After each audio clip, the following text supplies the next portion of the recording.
चल कर दी। Hallelujah, hallelujah. मेरी आवाज़ आ रही है? हाँ जी, हालेलुया, हालेलुया। सभी लोग अपना वीडियो ऑन कर दें। जितने लोग वीडियो ऑन नहीं कर रहे ना, वो जरूर आसपास जो उनके बैठे हैं उनसे बातें कर रहे हैं फ़ोन साइड में रख के। जिन लोगों का वीडियो बंद है ना, उनका मीटिंग में ध्यान नहीं है। वीडियो ऑन करें, माइक नहीं, वीडियो ऑन करें। तो ये स्लाइड कर देना, ठीक है।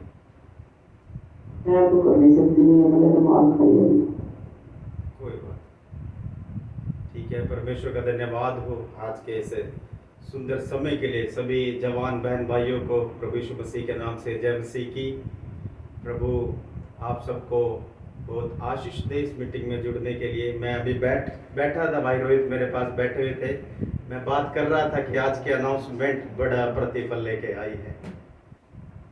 परमेश्वर का धन्यवाद हो।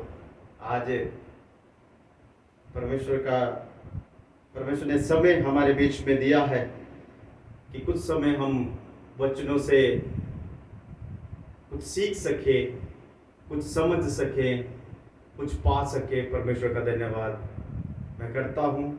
और आज हम कुछ साइंस सीखेंगे, साइंस प्रकृति के बारे में।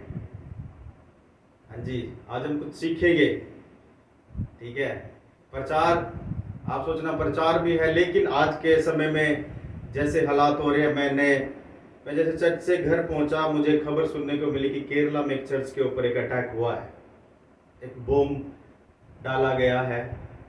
सुना तो बड़ा दुख लगा है, पर प्रभु का धन्यवाद करते हैं।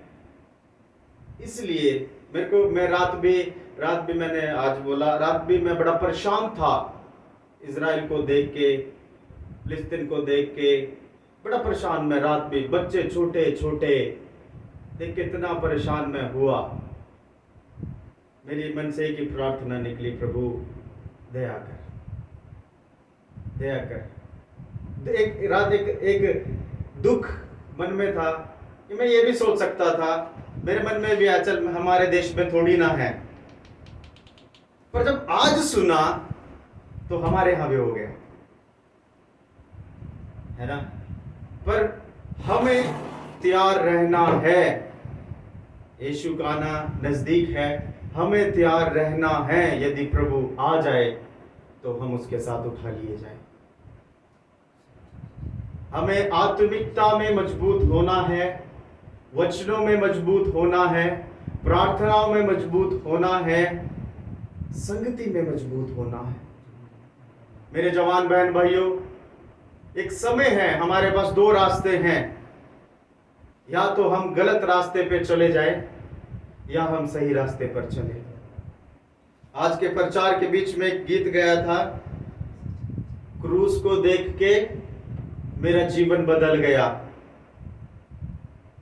मेरा स्टाइल बदल गया, मेरा रूट बदल गया, मेरा जीवन बदल गया। हालेलुया। क्या ये सिर्फ गाने में ही रहे?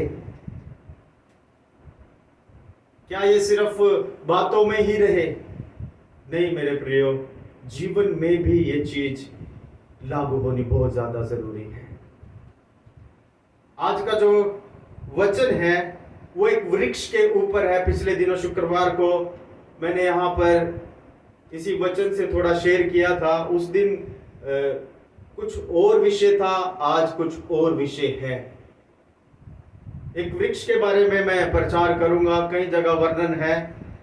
एक जगह से मैंने एक वचन लिया है, भजन संहिता उसका 1 अध्याय और उसका 3 वचन, और इसमें लिखा है, वह उस वृक्ष के समान है जो बहती नालियों के किनारे लगाया गया है और अपनी ऋतु में फलता है और जिसके पत्ते कभी मुरझाते नहीं।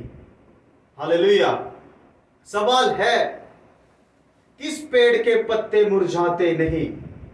कौन सा पेड़ अच्छा फल देता है? कौन से पेड़ के तने यानी कि बीच का जो हिस्सा है वो हरा रहता है, मजबूत रहता है? आज का जो मेरा विषय मेरे जवान बहन भाइयों, हम मसीह में कैसे मजबूत रहेंगे, हम मसीह में कैसे फलवंत रह सकते हैं, हम मसीह में कैसे बढ़ सकते हैं, हम मसीह में किस तरह चल सकते हैं, आज का जो विषय है वो ये है मेरे प्रियो। यहां पर एक वृक्ष का जिक्र किया गया है। मैं आपको कहना चाहता हूं, वृक्ष एक फलवंत वृक्ष जो भूमि से कुछ चीजों को प्राप्त करता है, और वो चीजें हैं, मैं आपको बताना चाहता हूं, जितने लोग लिख सकते हैं लिख ले। मैं शुक्रवार को जब ये प्रचार करके गया, अगले दिन मुझे किसी चर्च में जाने का मौका मिला प्रचार करने। रात को मैंने बोला, प्रभु मुझे बता क्या बोलना है।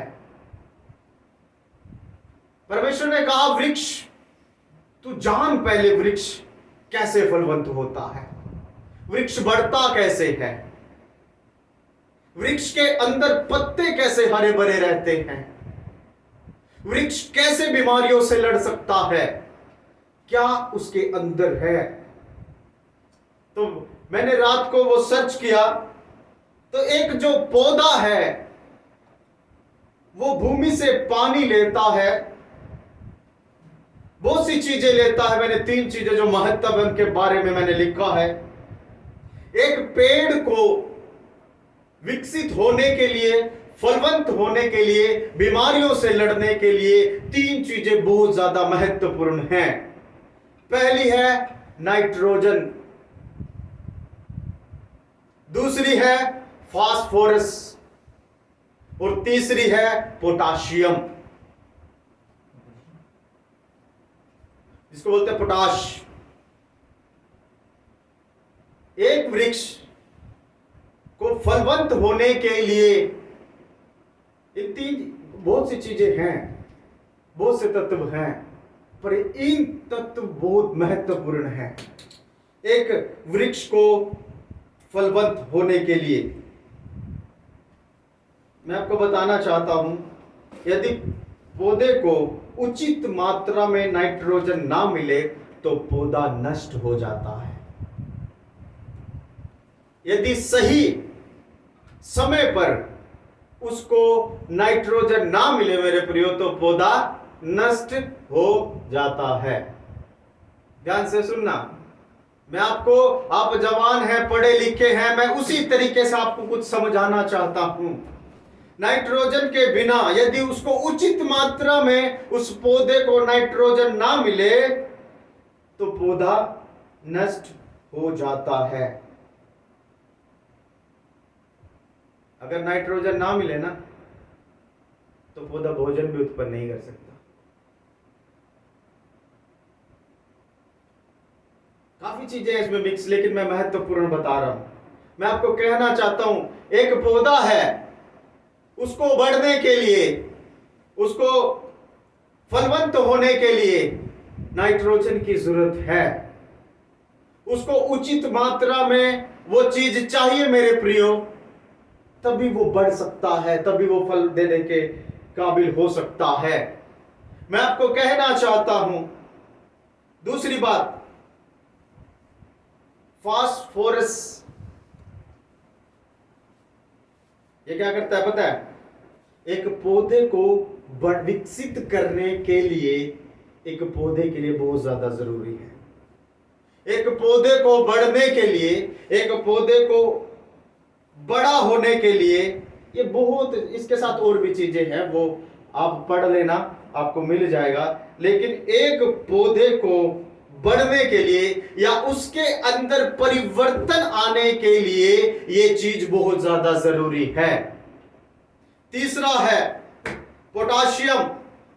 ये क्या करता है पता है? एक पौधे को ना रोगों से लड़ने की क्षमता देता है। ठीक है, इतनी क्षमता देता है, और दूसरा गुणवत्ता को बढ़ा देता है। जो फल आते हैं ना, छोटा है कुछ और गुण होगा, बड़ा होकर और गुण होगा उसके अंदर। 3 बातें हैं मैं आपको कहना चाहता हूं। एक पौधे के लिए 3 बातें बहुत महत्वपूर्ण है जवान बहन भाइयों। एक मसीह व्यक्ति के लिए भी 3 बातें बहुत महत्वपूर्ण हैं। यदि आपके जीवन के अंदर मसीह संगति नहीं है तो बड़ा मुश्किल है कि हम बढ़ सके, हम आशीषित हो सके, या हम लड़ना सीख सके। बड़ा मुश्किल है। हमारे जीवन के अंदर, हमारे इस संसारिक जीवन के अंदर हर एक बातों के बीच में एक मसीह संगति यानी कि प्रार्थना और वचन होना बहुत ज्यादा जरूरी है। जब संगति में आएंगे ना तभी प्रार्थना करना सीखेंगे, और प्रार्थना करना तब सीखेंगे जब वचन को सुनेंगे, और जब वचन को सुनेंगे तो हमें ज्ञान प्राप्त होगा, और जब हमें ज्ञान प्राप्त होगा तभी हमें पता लगेगा पवित्र आत्मा है क्या। सही है। हमारे जीवन के अंदर परमेश्वर की उपस्थिति लाने के लिए प्रार्थना, वचन और संगति, ये 3 बातें होनी बहुत ज्यादा जरूरी है।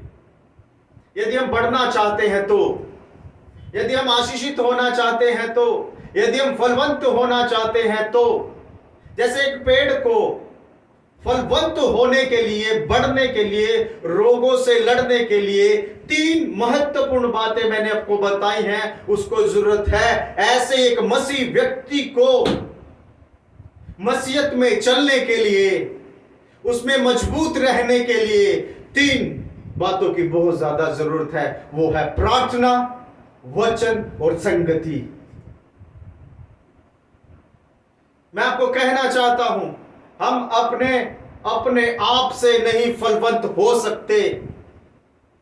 प्रभु है जो हमें फलवंत करेगा, और प्रभु हमें जब फलवंत करेगा तब हम जानेंगे कि प्रभु है कौन। यदि आपने कभी यह वचन ना सुना हो कि यदि डाली दाखलता से जुड़ी ना रहे तो वो कभी फलवंत नहीं हो सकती। अगर आपने ये वचन ना सुना हो तो इसका ज्ञान आपको प्राप्त हो सकता है क्या? क्यों? आपने कभी संगति अटेंड नहीं की, वचन नहीं सुना। मैं कहता हूं स्टेप बाय स्टेप व्यक्ति ऊपर जाता है, एकदम से नहीं। हमें कोई भी मौका मिलता है मेरे प्रिय भाई बहनों, हमें कोई भी मौका मिलता है संगति में आने का, संगति में जुड़ने का। हम जुड़ जाएं, आ जाए, ऑनलाइन हो ऑफलाइन हो। कई लोग अकेले बैठकर प्रार्थना करते हैं, वो संगति में नहीं आना पसंद करते। क्या मैं आपको एक बात कहना चाहता हूं, क्या कभी आपने कभी देखा है अकेला व्यक्ति पार होता हुआ? आज सुबह सुना कितने लोग थे जिन्होंने लाल समुद्र पार किया? कितने? 6 लाख से ऊपर। 6 लाख 6 से लाख से ऊपर। क्या एक व्यक्ति ने किया? लेकिन उनके अंदर एक व्यक्ति ऐसा था जो पिता के साथ संगति करता था। एक व्यक्ति ऐसा था जो उसके वचन के अनुसार चलता था। एक व्यक्ति ऐसा था जो प्रार्थना ही करता था। हालेलुया।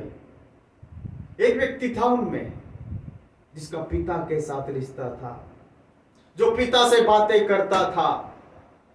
उसने क्या किया? कितने लोगों को बचा कर ले गया? हालेलुया। 6 लाख है। मैं जो आपको कहना चाहता हूं, हम यदि चाहते हैं हम बचे और औरों को बचा ले, तो हमारे जीवन के अंदर प्रार्थना बहुत ज्यादा जरूरी है। जवान बहन भाई, हमारे जीवन के अंदर वचन होना बहुत ज्यादा जरूरी है। हमारे जीवन के अंदर प्रार्थना बहुत ज्यादा जरूरी है। यदि हमें प्रार्थना नहीं करनी आती है तो कैसे हम अपने दुख प्रभु को बता सकते हैं? जब हम प्रभु को अपने दुख बताएंगे ही नहीं तो हमारे रोगों का निवारण कैसे होगा? यदि एक पेड़ पोटाशियम ना खींचे, उसके अंदर रुचि ना दिखाए, तो कभी भी उसके अंदर रोगों से लड़ने की क्षमता नहीं आ सकती। यदि एक व्यक्ति परमेश्वर के सामने घुटने टेक कर प्रार्थना ना करे तो कभी भी अपनी समस्या का निवारण नहीं करा सकता। हालेलुया! कितना महत्व है प्रार्थना। परमेश्वर ने हमें बनाया है।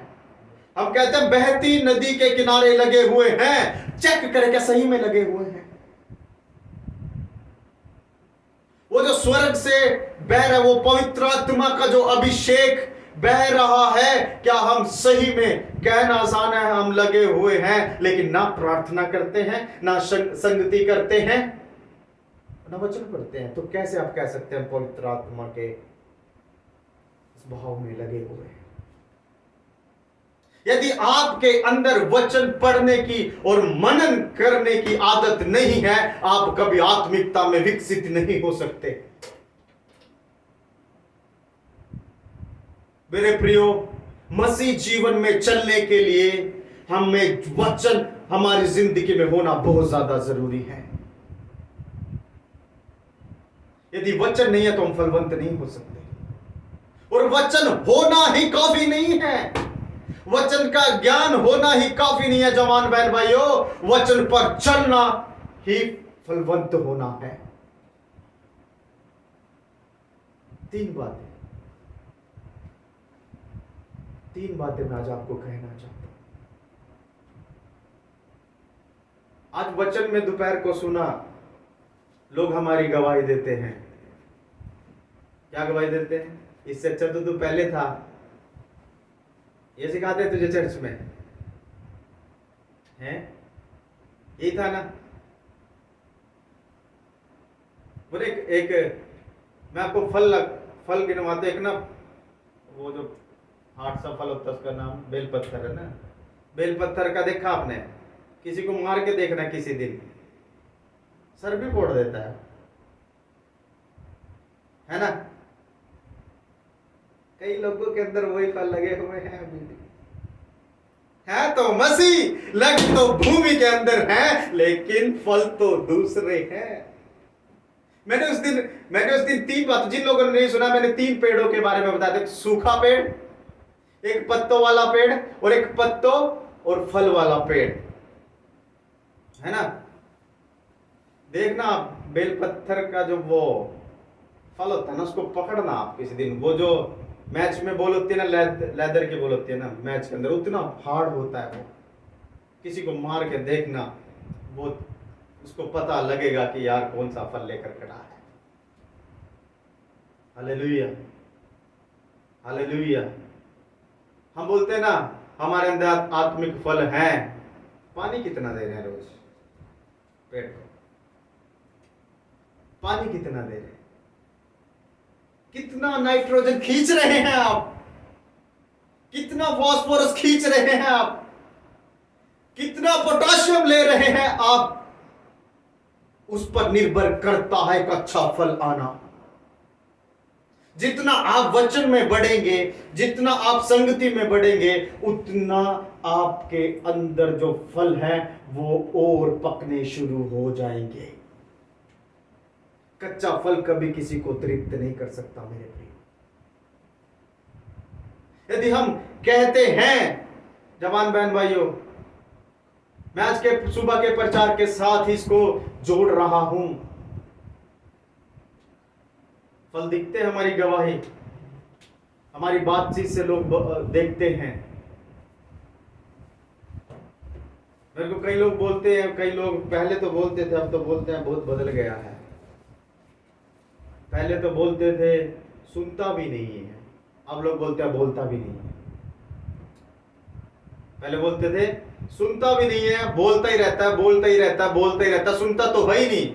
अब लोग बोलते हैं ये तो सुनता ही रहता, बोलता भी कुछ नहीं है, चुप रहता है। क्यों? बेफालतू की बात का जवाब ना दें। यदि आपके अंदर आत्मिक फल हैं, आप हर एक बात का जवाब नहीं देंगे, आप चुप बैठ जाएंगे। हालेलुया। धीरज कहां से आएगा? फलों में है क्या? वो भी फलों में है। कहां से आएगा? वचन से, प्रार्थना से, प्रभु के साथ बैठने से आएगा। विश्वास कहां से आएगा? वचन पढ़ने से, संगति करने से विश्वास आएगा। प्रेम कहां से आएगा? हम कहते हैं ना, हम दाखलता के साथ जुड़े हुए हैं, चेक करो कहीं बीच में कोई और पीस तो नहीं है। जुड़े तो हैं, लेकिन ना नाइट्रोजन ले रहे हैं, ना फास्फोरस ले रहे हैं, और ना क्या ले रहे हैं? पोटाश। जुड़े तो हैं। सूखा पेड़ भूमि में लगा हुआ तो है, पर कुछ ले नहीं पा रहा भाई। सूखा पेड़ तीनों में से कुछ नहीं ले रहा है। तीनों महत्वपूर्ण चीजें वो नहीं ले रहा है, इसलिए सूखा है, पर लगा कहां है? जमीन में। अगला जो पेड़ है वो दो चीजें ले रहा है, एक नहीं ले रहा है। तीसरा जो पेड़ है वो तीनों बातों में कायम है, इसलिए वो हरा भरा भी है, वो फलवंत भी है, और वो फल उस नदी के किनारे लगा हुआ जो हमेशा बहती रहती है। जो व्यक्ति प्रार्थना में है, संगति में है, वचन में है, वो उस दाखलता के साथ लगा हुआ है, वो है यीशु मसीह। वो उस पवित्र आत्मा के बहाव में बह रहा है। क्यों? क्योंकि वो जुड़ा है किससे? यीशु मसीह जो हमारी दाखलता है। हम जवान हैं, समय है। क्रूस को देखते ही, मैं भी चला रहा था इधर, मैं कोशिश कर रहा था कि आपको दिखाऊं, मैं सफल भी हो गया था दिखाने के लिए, पर अभी नहीं दिखाएंगे। दिखा देंगे, जरूर दिखाएंगे आपको वो वीडियो। बड़ा अच्छा है। मेरा स्टाइल बदल गया, मेरा जीवन बदल गया। आज जब सुबह प्रचार में सुन रहे थे, मैं कहीं बेस ये मेरे तो बड़े सीधे हैं, मैं तो कभी खड़े ही मैं करता भी नहीं हूँ, ना मेरे को आते भी नहीं है।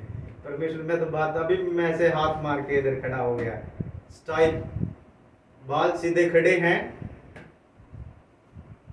मेरे को ना एक दुख मेरे अंदर है, इस ऑनलाइन मीटिंग में लड़के क्यों नहीं है? बहुत कम। बहनें सारी स्वर्ग चली जाएंगी, हम क्या है झुंझुना बजाते बैठ के। बड़ा दुख लगता है मुझे। भाई नहीं है, सब बहनें बैठे हैं। सारा ज्ञान तो आप लोग प्राप्त कर लेंगे, भाई कहाँ जाएंगे? हैं 90% तो बहनें ही हैं, कोई 10% में कोई एक आशीष भाई बैठा है, उसके बाद एक और भाई बैठा है, रिंकी भाई का पति बैठा है, एक और भाई बैठा है, शिल्टी बैठा है। बहुत कम बहनों प्रार्थना को। भाई भूषण भी बैठा है, वो प्रभु आपको बहुत आशीष दे। ठीक है, हमें करना क्या है? हमें करना क्या है? आज का जो वचन है, हमें करना क्या है?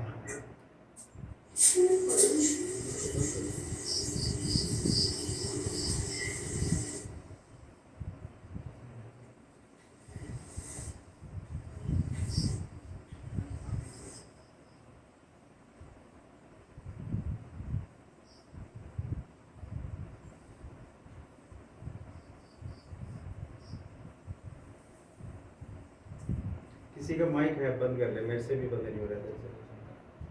ठीक है, तो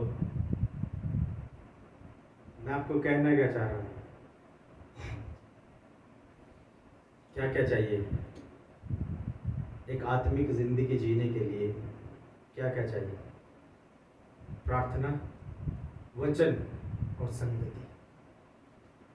ये तीन चीजें यदि जिंदगी में हैं तो कहते हैं हमारी नैया जरूर पार हो जाएगी। जो वचन में बढ़ता है वो प्रभु को रोज जानना शुरू कर देता है।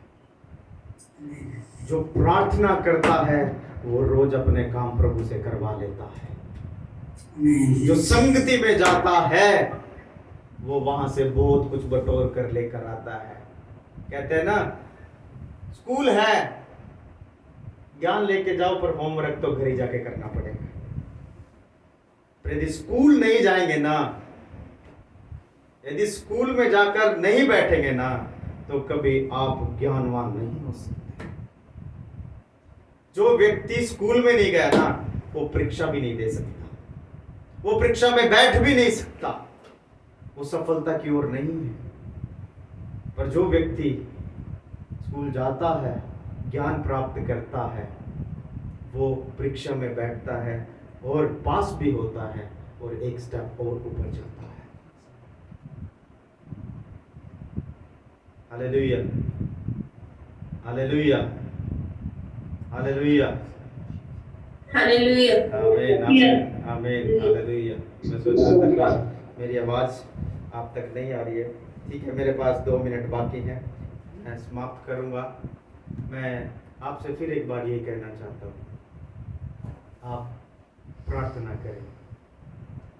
पिछले दिनों में भी मैंने कहा था, आप 2 घंटे 40 मिनट रोज प्रार्थना करें। 1 घंटा 20 मिनट सुबह, 1 घंटा 20 मिनट शाम को। पिछले दिनों में शायद मैंने आपको टाइम टेबल भी बताया था। मैं लक्ष्मी से रिक्वेस्ट करूँगा, उनके पास है, वो दोबारा से यूथ फॉर्मेशन में उसको डाल दें।